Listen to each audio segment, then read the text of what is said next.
You know, it's interesting when I got a call a few weeks back to be the keynote for the ESG conference. I was like, God, I get to speak at the University of Maryland, University College, at the business school. And I was like, and then came that moment where I'm realizing, holy shit, I got to talk about ESG. And what I'm absolutely not is an ESG expert. And you'll feel through this with me over the next 20, 30, 40 minutes, simply because ESG is one of those things that is the graduated CSR, right? What we live today in is in a time of an amazing amount of acronyms. There's ESG, the younger generation, us old folks, we may not relate to it, it's the YOLO and the FOMO. And then the old days we used to talk about, and when I did my first startup company, was ASP. Anybody remembers ASP? You have no idea what ASP is, right? You don't even know what a flip chart is. I was at Wharton School of Business, and I said, "Can I get a flip chart, Bean?" They all looked at me like, "What? A flip chart? What are you talking about?" So that flip chart is that thing which has like 3 feet on the ground, right? And then there's a piece of paper and you write on it, and then you glue it on the wall and you do something else with it. So that was lecture number 1. Can I get noted down for this as an adjunct faculty teacher? Basu will make sure that we have. Yeah, please. The point is, we talk about adjuncts, we talk about all these kinds of things in terms of all the various things, YOLO, FOMO, you name it. ASP was application service provider. Today we talk about SaaS.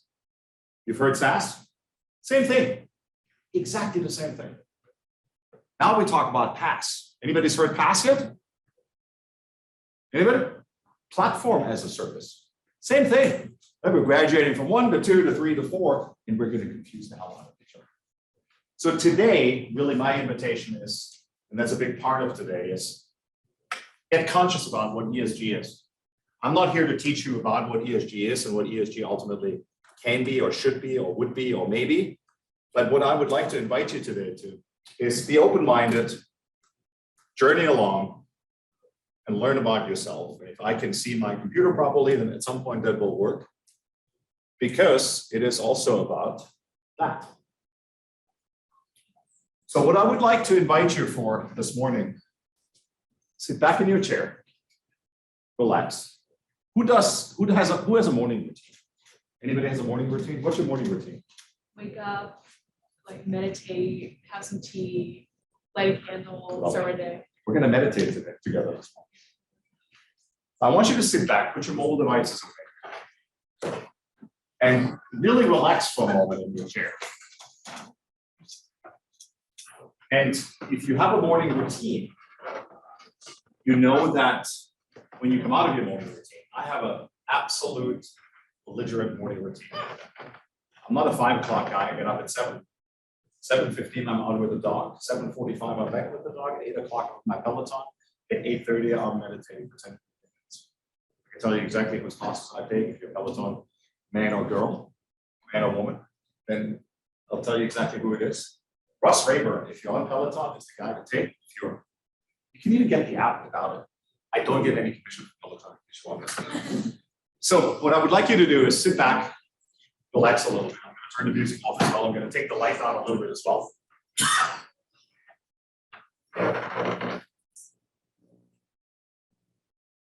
Am I doing this correct? No? That was too much. So good to see you. Yeah, Are you all the way? How are you? We'll catch up. Yeah, okay. All right, that's a little better. So if you feel comfortable, close your eyes. And what I'd like you to do is really put your arms, just set them gently in your lap. Just let them sit there. Don't cross your fingers. Just set them in your lap. Be comfortable.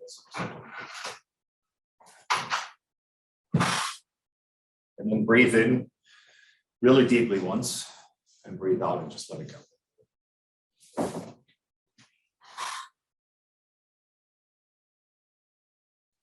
Do it a second time. I want you to really make an effort now, really letting your arms drop into your lap and just kind of your body sink into the chair. Make sure you ground your feet. Start maybe wiggling your toes a little bit and feel Just like you're holding with your toes inside your shoes on the mat.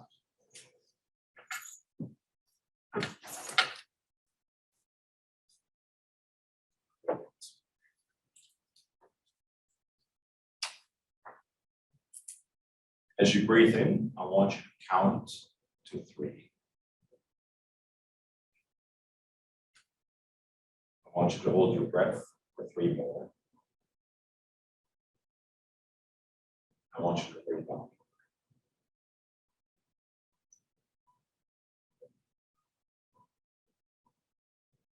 Let's do it again.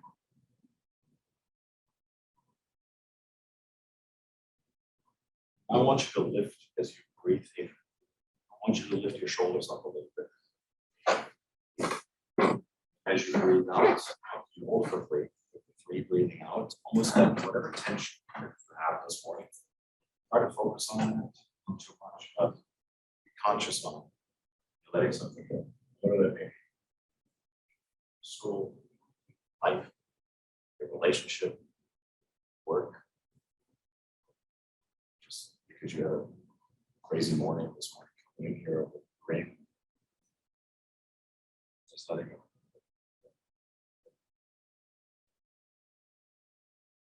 I just want you to continue now, slowly breathing in.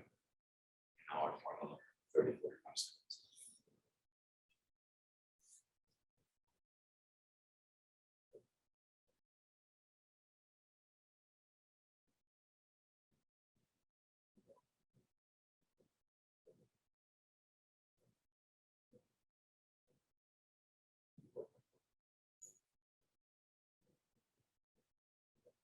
Give it 1 more 2 breaths.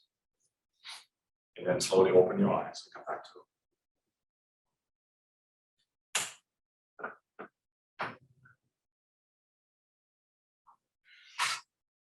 How did that feel?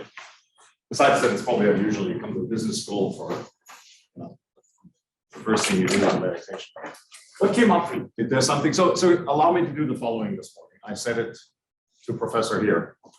Because we're a small group and because we are at a university and we're at a school, we're going to do a little lecture style today. So I'm going to involve all of you a little bit. I won't put you on the spot, but you're invited to participate. So what came up for you? Anybody wants to share? Anything? Nothing? You're not going to pick on you. Gratitude. Gratitude. I love that. Gratitude. Who does gratitude exercise? What do you do? I, instead of thinking about what it is I want, I think about what it is I'm grateful for. Grateful for. A great way to do gratitude exercises in the morning is actually just in a journal. If you journal, write 3 things down.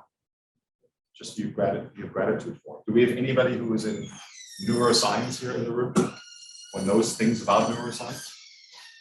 So it is actually proven that for 2 to 3 weeks, once you write down every single day 3 to 4 things that you have gratitude for, it actually reprograms your brain in terms of neuroplasticity to make you a happier person. Because what happens is you're shifting from the abundance, from the scarcity mindset more towards the abundance mindset.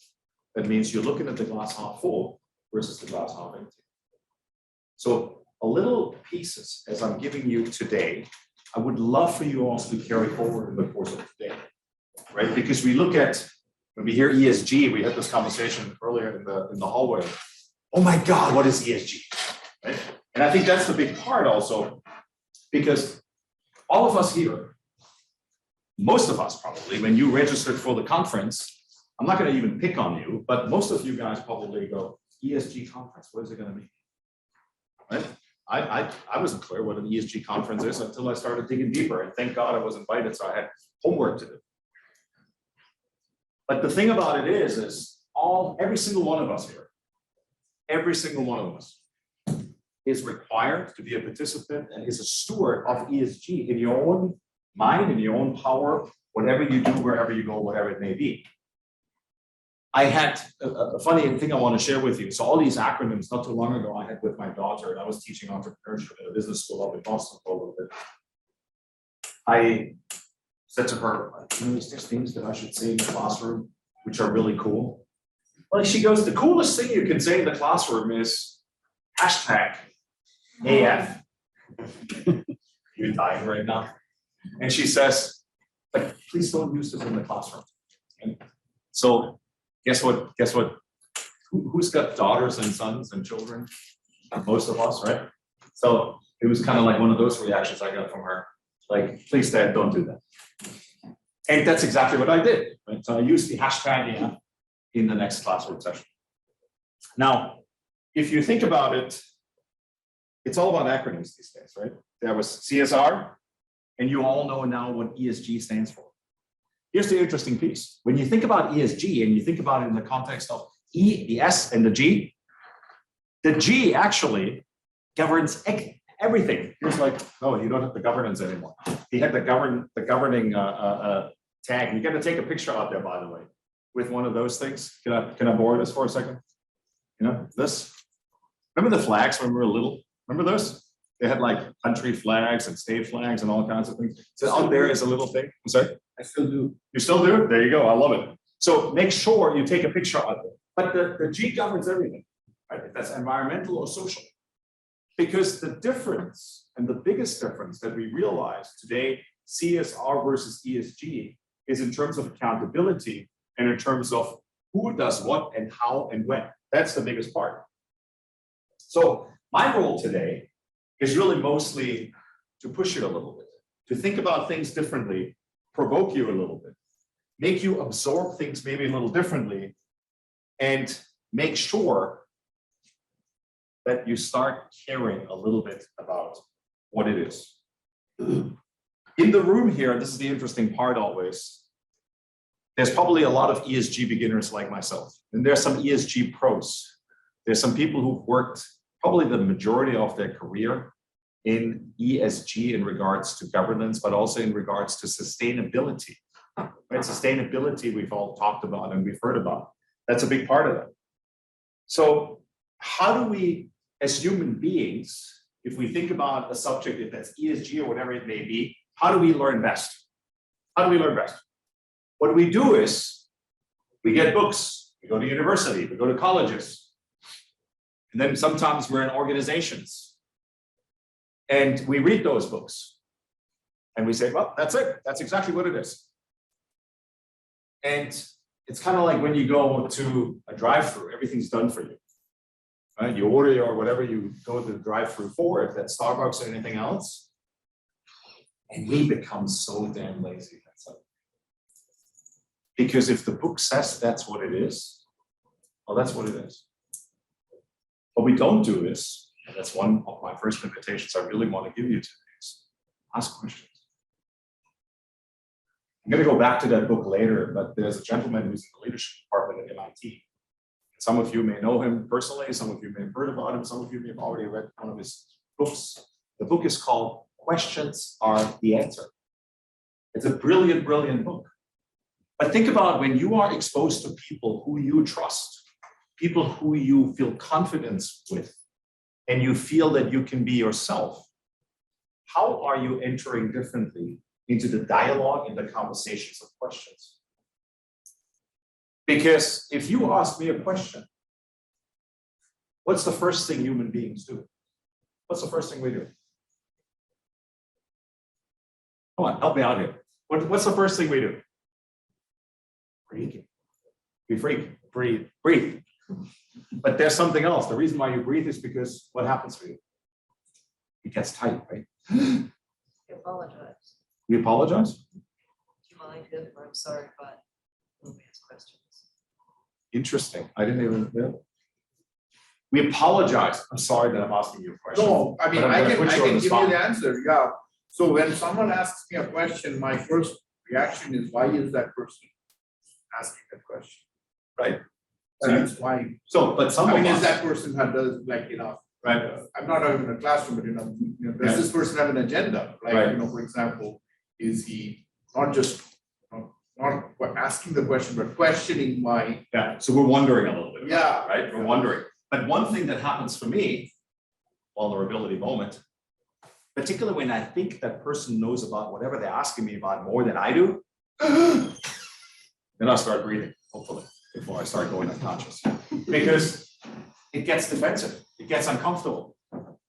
when you're in the room with somebody who's an authority, or at least in your mind, a perceived authority, going back to what's their agenda? Are they looking to embarrass me? Are they looking to make me feel bad? What is it? Well, we start freaking out. Here's the thing. Anybody ever heard about Skinner's model? Well, Skinner's learning machine actually goes far, far, far back. I want you to challenge, sorry, faculty in the room. I want you to challenge the education model, because here's Skinner's learning machine was this. Let's train a bunch of rats and mice that every time they go into the right hole and do the right thing, we're going to give them a piece of food. Guess what? They did it brilliantly beautiful. If we think about what the education model and how we learn is applied today very often in tests and kind of competency and mastery in the context of schooling and learning, that's exactly what we do to each other. You do it right? Okay, here's a good. It's like when you train a dog, and not to compare anybody in faculty or students here with a dog, but the fact is, when a dog sits and the dog does right and a dog is particularly food motivated, well, guess what happens? The dog does it again. What do we teach students? What did you learn here? You do well, you study, you get a good grade, you get to move on. And then ultimately you get to graduate. But what we don't do is, we don't open up that book, if it's written by a faculty member or somebody who's teaching a class, and say, why did you write this? Why are you making the presumption of X, Y, and Z? We're not questioning what's actually already given to us, which is kind of the done-for-you business model and the done-for-you education model. I don't have to think. You're going to tell me what I'm supposed to think. I'm going to do just that, and I'm going to do great in your class.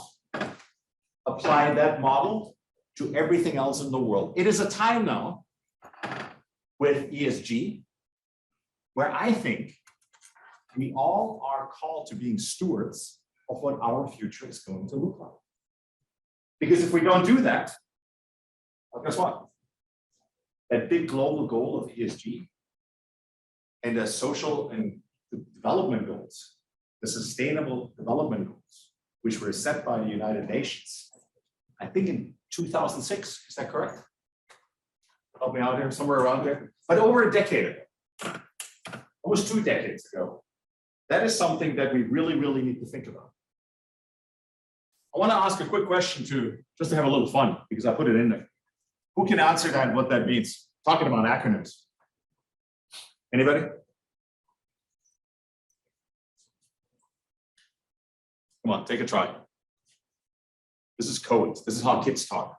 When you have a 13, 12-year-old, 14-year-old, and you're a parent, you want to pay attention to that. Here's what it says. They're sitting at that computer, they're doing some stuff where they're probably not supposed to do. But parents are watching. 9 is parent is watching.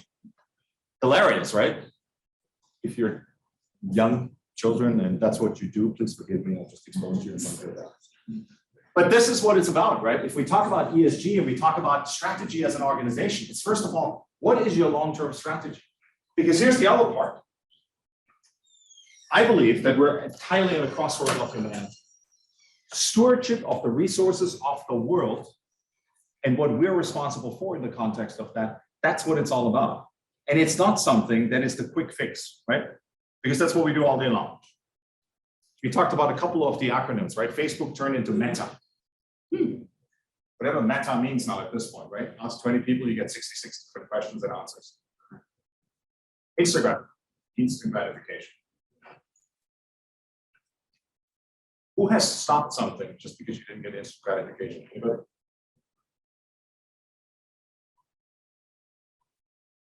No? When you don't see instant gratification, you're telling me you just continue and continue and continue? Good friend of mine, and I absolutely admire her. You should connect with her on LinkedIn. She is finally coming out to the world. Her name is Dr. Elizabeth Lindsay. She is a National Geographic explorer. She is Polynesian. She had her own journey. She started at Miss Hawaii years and years and years ago. She's in her mid-60s now. Is a resource of brilliance and a resource of generosity in talking about how do we navigate the world. One of the expressions and one of the terminologies she introduced me to was wayfinding. Anybody ever heard about wayfinding or modern day wayfinding?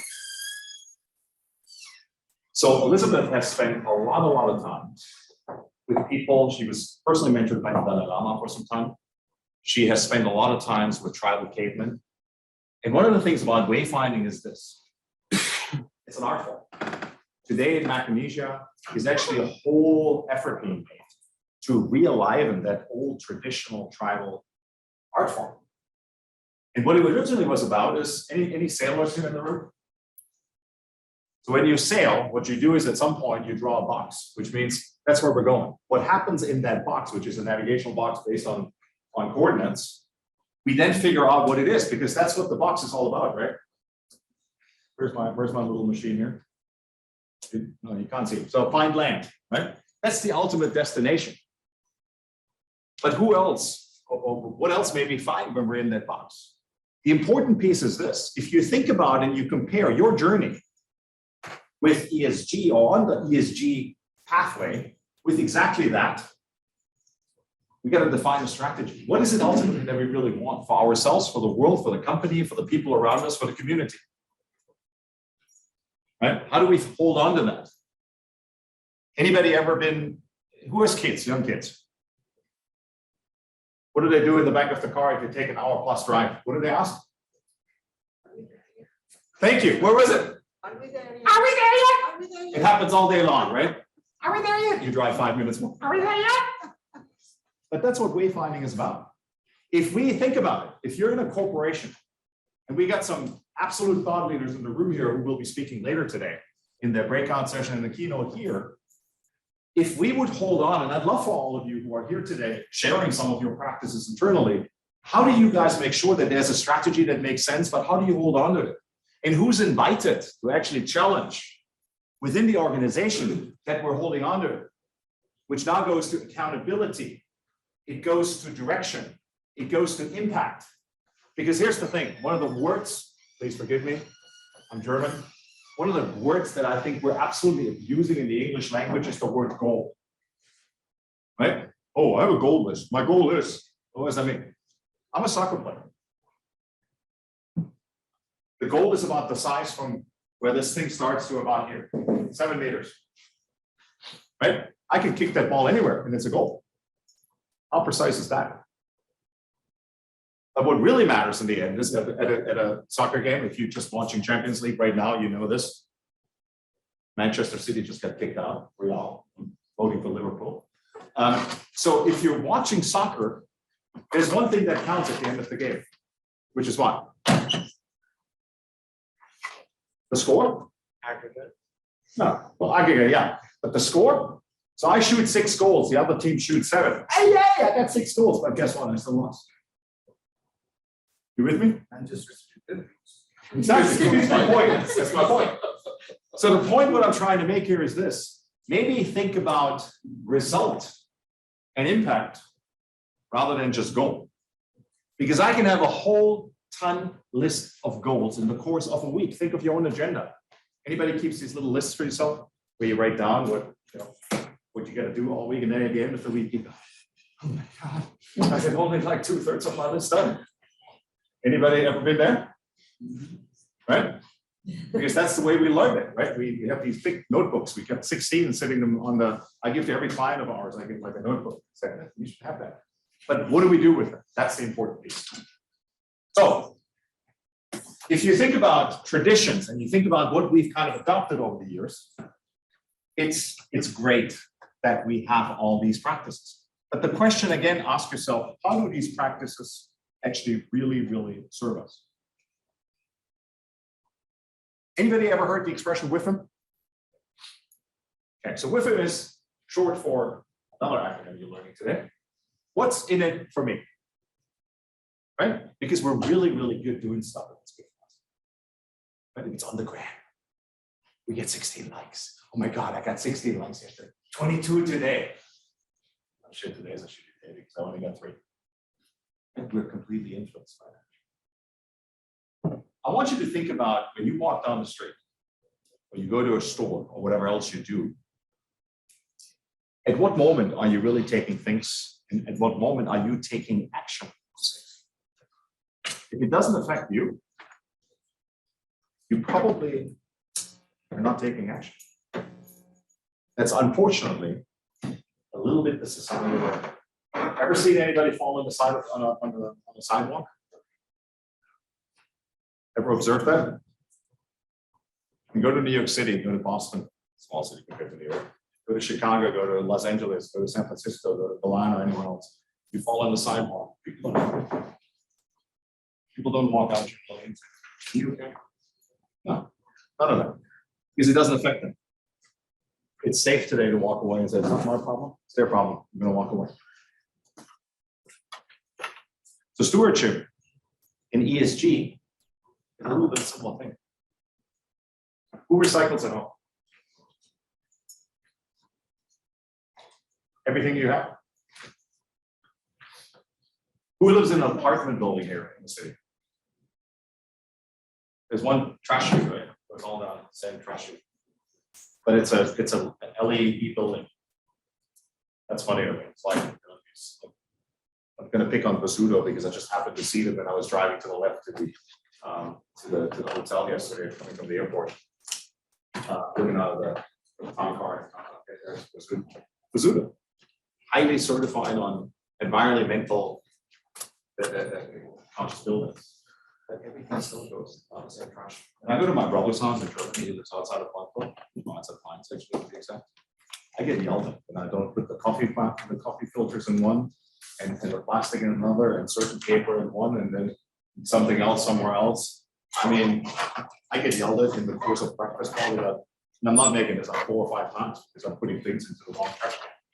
And then outside, there's 4 different tons, meaning what is, how do you say tons? 4 different containers, how things are being collected. That is consciousness with the extent also to behaving. That's the next piece, right? Behavior. How do we behave? Why do we behave certain ways? Which ultimately moves the needle on ESG. So as you go through the day-to-day, I would invite you to challenge your lecturers, the people who are speaking, the people who are sharing practices with you, to really come to the level of where you personally, every single one of you can take something away from it and say, interesting. That's what you do at, I'm going to pick on you, Johnson Controls. These guys, they have ESG practices in place. I mean, to an extent, you'll learn more about it. It's incredible. But how can you, based on what they do, based how they think, and based on what's being shared with you, how can you make a difference? Right? Because every single one of us here is a catalyst. Catalyst to you, catalyst to your family, catalyst to friends, catalyst to your community. That is the important piece that I think sometimes we forget. Because we've learned and we're being retrained. COVID's not helping us with this, right? COVID in Germany, where I'm from, I'm actually flying on Wednesday next week back home for a little bit.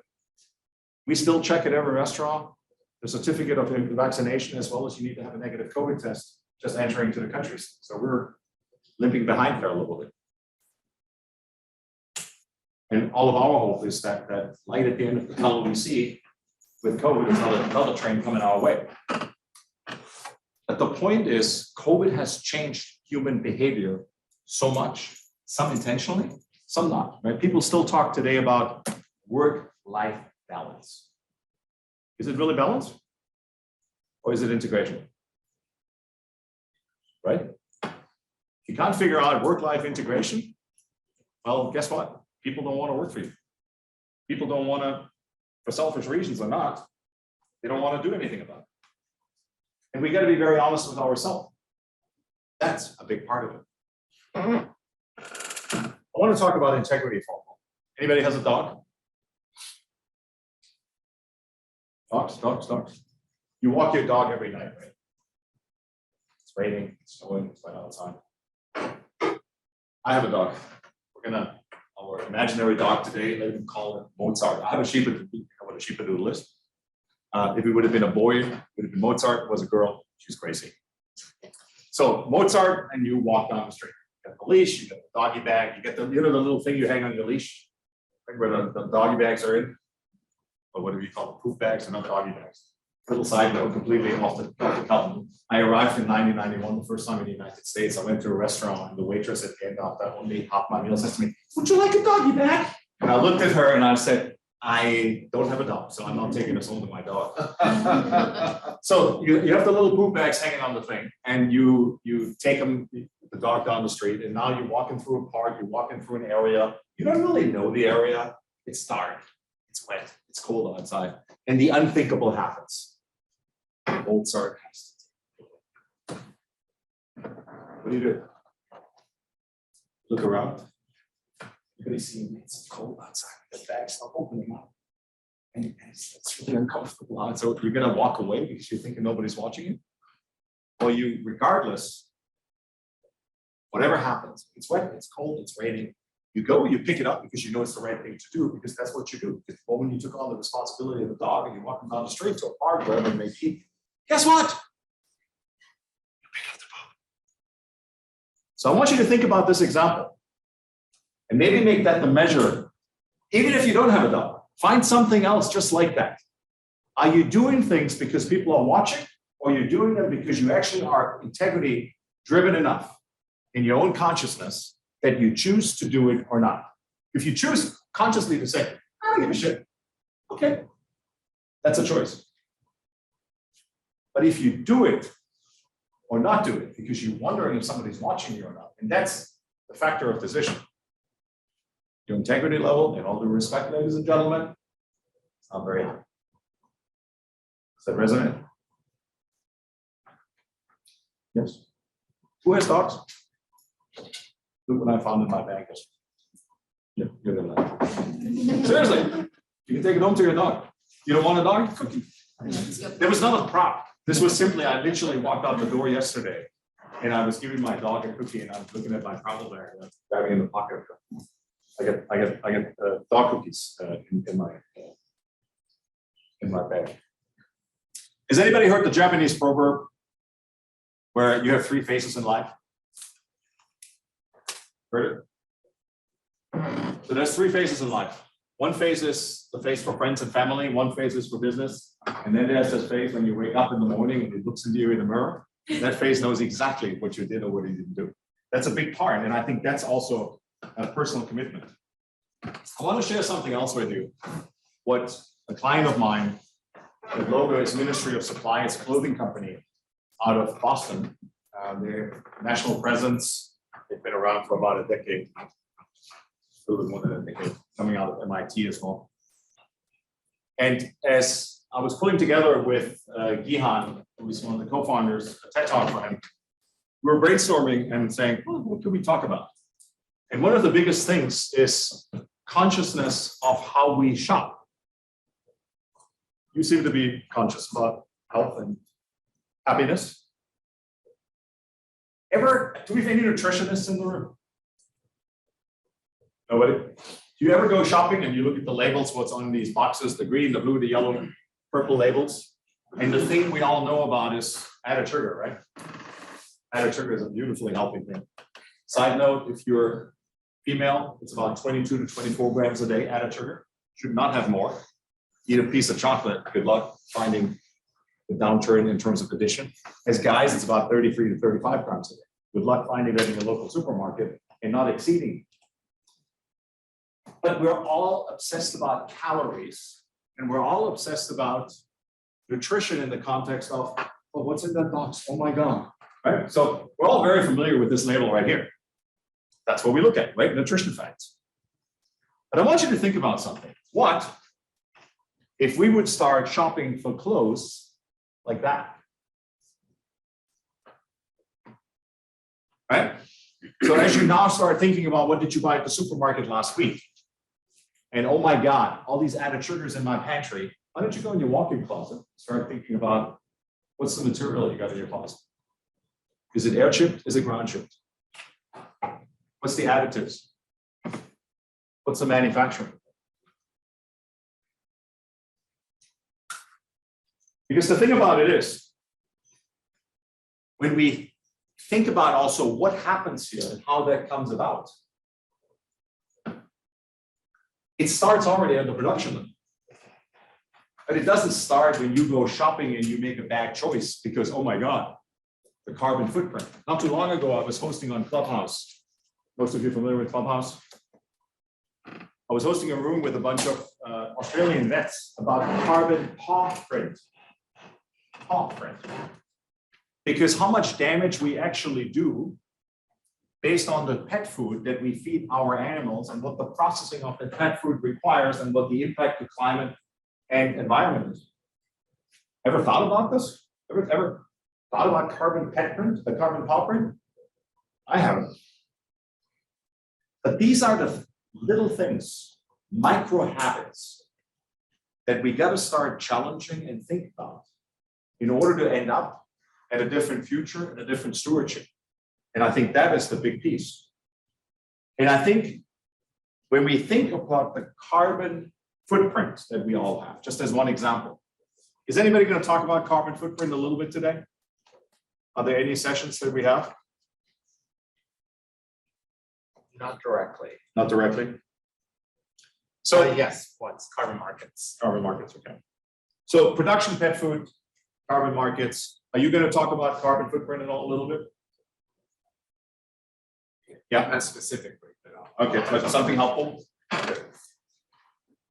So the other part, I think what's interesting is when you think about when we drive into or we fly into, I lived for a while in India. I was which I allowed myself to be a little bit the challenger on the education system. I was in education technology for quite some time. When you fly into cities in Southeast Asia, China, wherever else you go to, it's actually kind of sad when you think about. I remember touching down in Delhi the first time and wanting to go running the first morning when I was in Delhi. And they said to me, "Don't do that." You know why? Why? Absolutely. But then we go to, and Gihan shared that with me, the co-founder of Ministry. He says, it's so devastating when you go into those design labs and they're designing more based on sourcing materials that actually only amplify what in those cities already happens. There's absolutely no consciousness. So the re-education of these kinds of things are such an important factor. We don't think about it, right? We go to wherever we shop, Barbados, wherever you guys go, and we just buy it because it's kind of cool. I'm going to buy it, but we don't ask this question. So I really would invite you, urge you to start asking some of those questions, and maybe again take some things out of today that may help you. Here's another thing. If you're an employer and you're in the room here, let me throw one number at you. Gen Z and X. In the next 3 to 4 years, those two generations will be 86 to 90% of the entire workforce in the United States.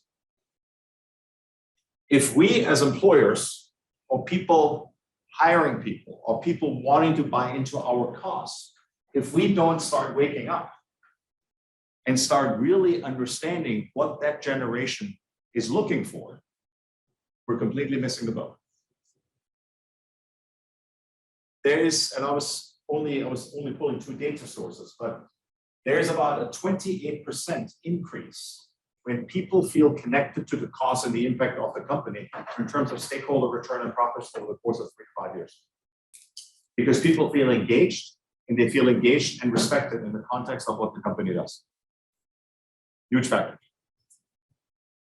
And these are the things, if we think about, also back to my earlier example, transparent design, transparent sourcing, and no longer accepting the dichotomy of smoke-filled cities and everything else that we talk about.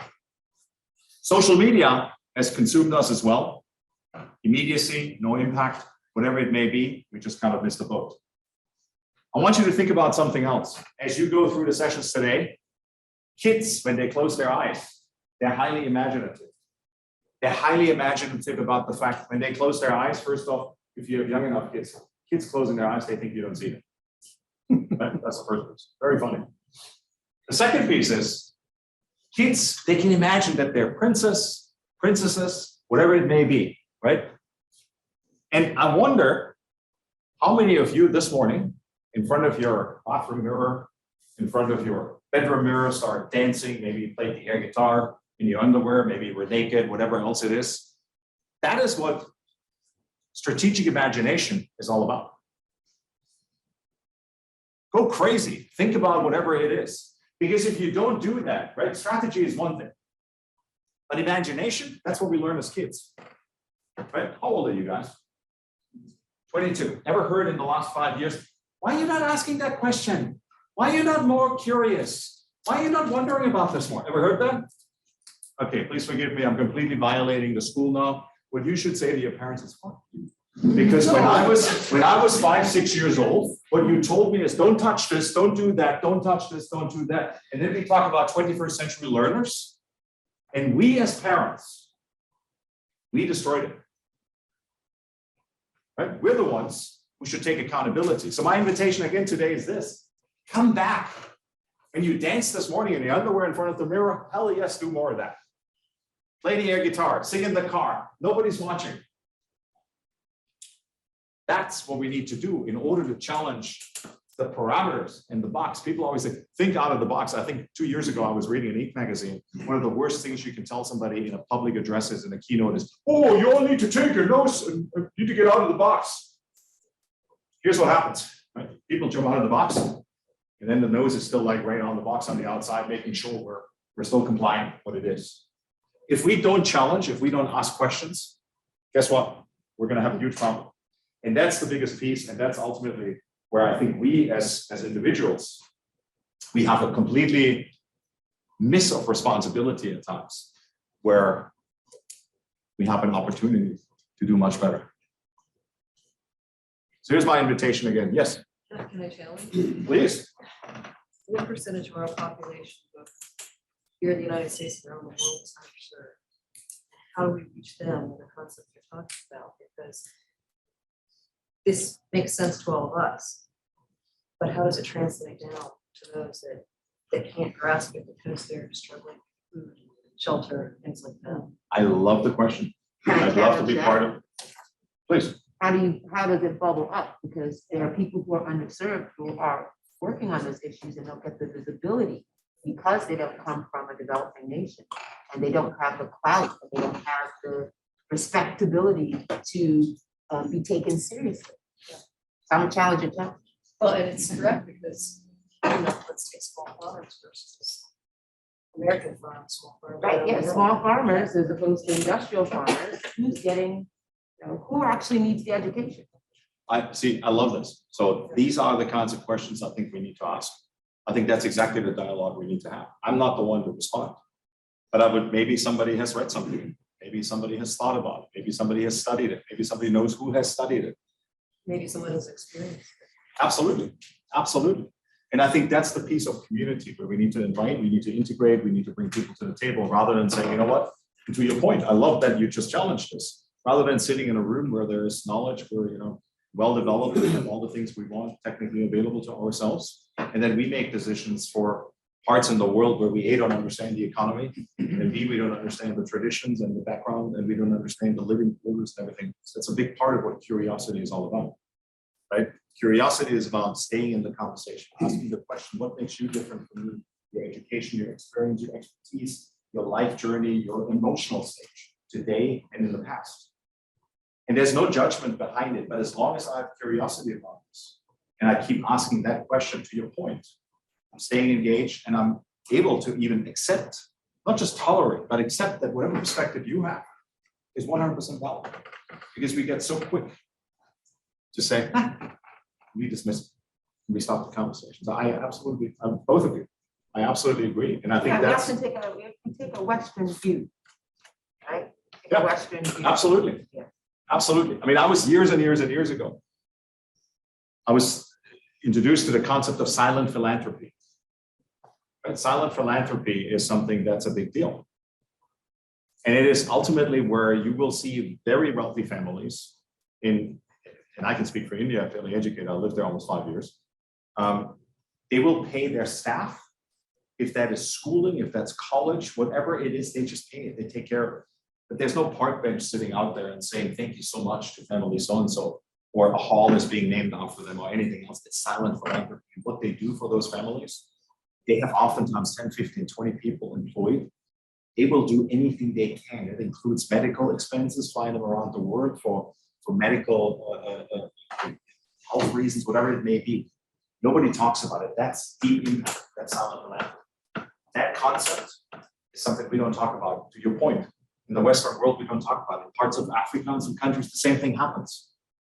Right? Is there sometimes some corruptness? I mean, if we want to talk about that part of the world, there's some corruptness behind it. It's corruptness in the way. Exactly. It just looks different. Exactly. It looks, it smells, it tastes a little different, but the result of it, the impact we're seeking by doing something, that what's in it for me is still the same. Well, let's think about philanthropy, it's not paying all dollars too, it's in kind, time, Yeah. energy. 100%. Yeah. 100%. I want to be respectful of time, because I know we have a half day conference. I want to leave you with the invitation of this. Mahatma Gandhi said it perfectly. Essentially, what this says, read it, but what it says is if we're just sitting there and we're doing nothing, we shouldn't expect any results. But we got to be consistent. We got to have the integrity of doing something about something, because if we don't do it, we shouldn't expect results today or in the future. And we, during our lifetime, we may not see those results. But for today, this moment, in this moment of time, you are, all of us, we're all stewards of whatever environment we're in, whichever people we're touching, whatever communities we're involved in. And that's my invitation for you today. I hope that I've given you a little bit of inspiration. I hope I've jogged your mind a little bit. I am not an ESG expert. The things I do know well is how people behave, what people do, and how people act and react in the environments that they move in for different reasons. I'll be here all day as well. I'm looking forward maybe to chatting during the day, and I'll be for the cocktail reception here tonight as well. Again, thank you for the invitation. This is my information. I want to set an example. I hope that I don't see business cards today, because that is the first step to not throw more crap into the universe, meaning paper. So a QR code, have one business card and have a QR code on your business card. And as people meet you, maybe just show them that, and then they have all your information. And these are the little steps I think we can take and we can start with, because micro steps affect big things. So for today and going forward, be a catalyst in your community and your environment. Thank you. And I'm glad you're here, seriously. Thank you.